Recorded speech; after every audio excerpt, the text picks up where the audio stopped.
Importance of management. Management is the backbone of any organization. There is no alternative or substitute to it. Management in one form or the other is absolutely essential if human efforts have to be made effective to meet all round development of the society through productive activity, occupation, or profession. It is essential in all the organization and at all levels of organization in an enterprise. First heading is helps in achieving objective. One of the core function of management is to define in advance as what it wants to achieve. It includes deciding in advance objectives of an organization. Management divides people into groups and efforts are made to achieve planned objectives. Second heading is nation's growth. Economic growth of a nation does not necessarily depend on availability of resources. Development of the country depends upon proper utilization of resources. Efficiency of management leads to greater and more economical production for the society. Next heading is provides judgment and vision. To determine worthwhile goals, carefully select and utilize resources. It requires a high degree of judgment and vision. Management has to think before doing anything. Next heading is act as a balancing force. None of the activities in any organization is performed entirely by one manager. For example,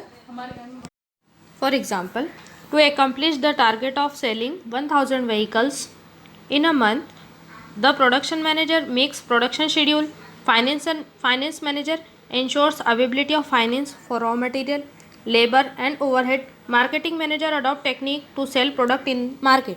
Target of selling 1000 vehicle in a month therefore achieved by combined efforts of all management. Next heading is generation of employment opportunity. Managers create job opportunity by setting up the new business houses and by expanding existing business enterprises. Next heading is accomplishment of group goals.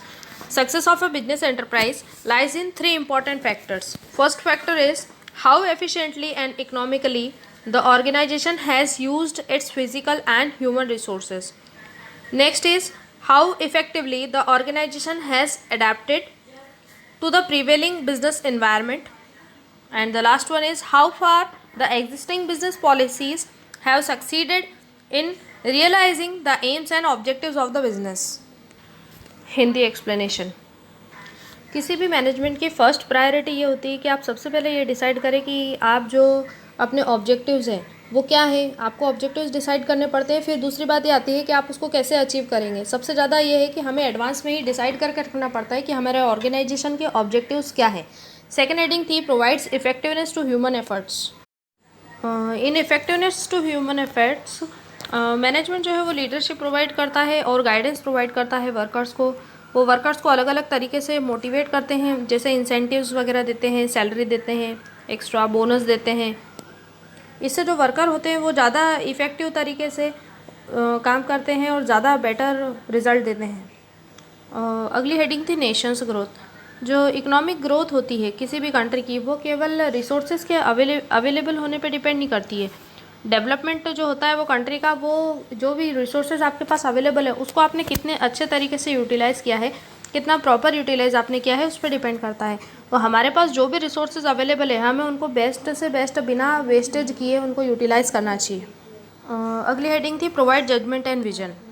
जब भी management किसी भी organisation के गोल को determine करता है तो उनको वो गोल बहुत ही केयरफुली सिलेक्ट करना होता है और जो भी रिसोर्सेज आपके पास अवेलेबल होते हैं उनको बहुत ही केयरफुली आपको यूटिलाइज़ करना पड़ता है, जिसके लिए आपके पास बहुत ही हाई लेवल का जजमेंट होना चाहिए और विजन भी आपका होना चाहिए. विजन से रिलेटेड ये है कि आप जो फ्यूचर में होने वाली जो अनसर्टेनिटीज़ हैं या जो रिस्क है उन्हें पहले से ही देख पाएँ, तो इसके लिए आपके पास अच्छा जजमेंट और विजन होना चाहिए.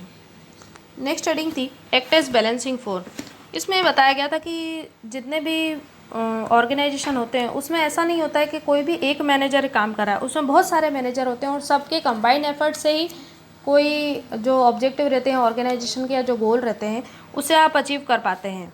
जैसे कि मैनेजमेंट ने आपको टारगेट दिया है कि आपको एक महीने में 1000 व्हीकल सेल आउट करने हैं.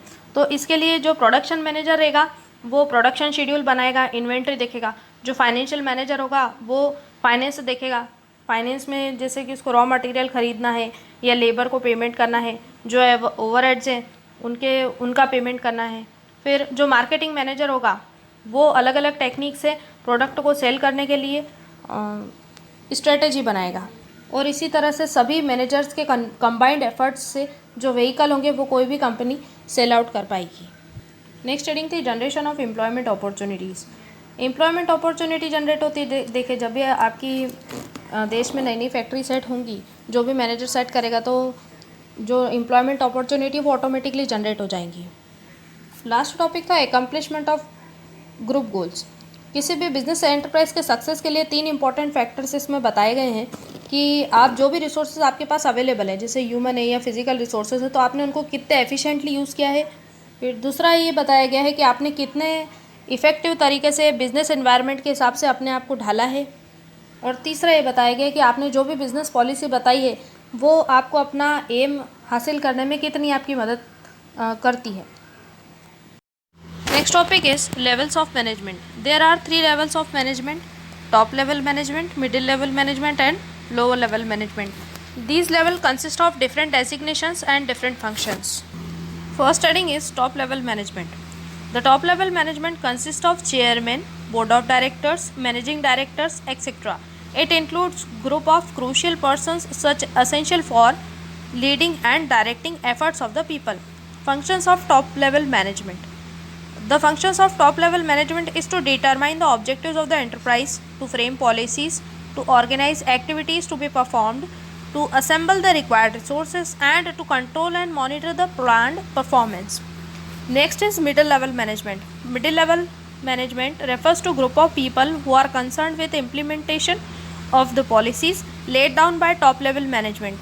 This level consists of departmental heads such as purchase departmental head, sales departmental head, finance manager, marketing manager, executive officer, etc. Functions of middle level management are as follows: interpretation of policies framed by top level management, organizing the activities of their department for executing the plans and policies. Next is motivating the persons to perform to their best ability. Next, controlling and instructing the employees, preparing their performance reports, etc. The last level is lower level management. It is also said supervisory level or operational level. This level of management refers to group of people who are concerned with execution of the work order allotted to their respective departments. It consists of supervisor, superintendent, foreman, sub-department executives, clerk, etc. Functions of supervisory level or operational level: looking for the safety of workers, helping the middle level management in recruiting, selecting and appointing the workers, communicating with workers and welcoming their suggestions. They try to maintain precise standard of quality and ensure steady flow of output. Hindi explanation. जैसा कि मैंने बताया कि 3 अलग अलग प्रकार के level होते हैं। पहला लेवल होता है टॉप लेवल मैनेजमेंट, दूसरा होता है मिडिल लेवल मैनेजमेंट और तीसरा होता है लोअर लेवल मैनेजमेंट। हर एक लेवल में अलग अलग पोस्ट होती है लोगों की और अलग अलग काम होते हैं, जो कि मैं आपको बताती हूँ। फर्स्ट लेवल जो होता है उसमें आते हैं chairman, board of director, managing director. और इनका ये काम होता है कि ऑब्जेक्टिव्स, जो एंटरप्राइज है उसके ऑब्जेक्टिव्स डिटरमाइन करना, गोल्स डिसाइड करना, पॉलिसीज़ को फ्रेम करना, एक्टिविटीज़ को कैसे ऑर्गेनाइज़ करना है, और फिर वो लोग जो भी उन्होंने प्लानिंग करी है और उसको मॉनिटर करते हैं और देखते हैं कि जो प्लान उन्होंने भेजा था मिडिल लेवल मैनेजमेंट को, उसी तरह से जो हमारा एंटरप्राइज़ के जो लोग हैं वो वर्क कर रहे हैं या नहीं कर रहे हैं। सेकेंड है middle level management. Middle level management जो होता है उसमें ऐसे लोग आते हैं जो कि मैनेजर होते हैं। अब अलग अलग डिपार्टमेंट के मैनेजर देख सकते हैं आप, जैसे sales department manager, finance manager, marketing manager, executive officer, उनके फंक्शंस अलग होते हैं। पहला फंक्शन ये कहता है कि जो भी टॉप लेवल मैनेजमेंट ने जो पॉलिसी फ्रेम करी थी वो उसे इंटरप्रेट करते हैं। सेकंड फंक्शन ये है कि जो पर्सन है, जो भी उनके अंडर में काम करते हैं, उन लोगों को मोटिवेट करते हैं, कंट्रोल करते हैं, इंस्ट्रक्ट करते हैं और उनकी जो परफॉर्मेंस रिपोर्ट है वो प्रोवाइड करते हैं टॉप लेवल मैनेजमेंट को। लास्ट लेवल मैनेजमेंट जो था वो था सुपरवाइजरी लेवल या ऑपरेशनल लेवल, या फिर उसे लोअर लेवल मैनेजमेंट भी कहा जाता है। या इस लेवल पे जो मैनेजर्स होते हैं, जो सुपरवाइज़र्स होते हैं, उनकी जो वर्कर्स के प्रति जो रिस्पॉन्सिबिलिटी रहती है वो थोड़ी सी अलग रहती है। वो वर्कर्स की सेफ्टी को ध्यान में रखते हैं, मिडिल लेवल मैनेजमेंट को हेल्प करते हैं ताकि वो नए एम्प्लॉयज़ फैक्ट्री में रिक्रूट कर पाएँ, सिलेक्ट कर पाएँ और अपॉइंट कर पाएँ, और वर्कर्स के साथ बातचीत करते हैं और उन जो भी वर्कर्स सजेशन देते हैं उसको वेलकम करते हैं। एक अच्छा वर्किंग एनवायरनमेंट एंटरप्राइज में क्रिएट करते हैं। तो ये थे हमारे अलग अलग लेवल जिसके अलग अलग फंक्शंस थे और अलग अलग हेड्स थे।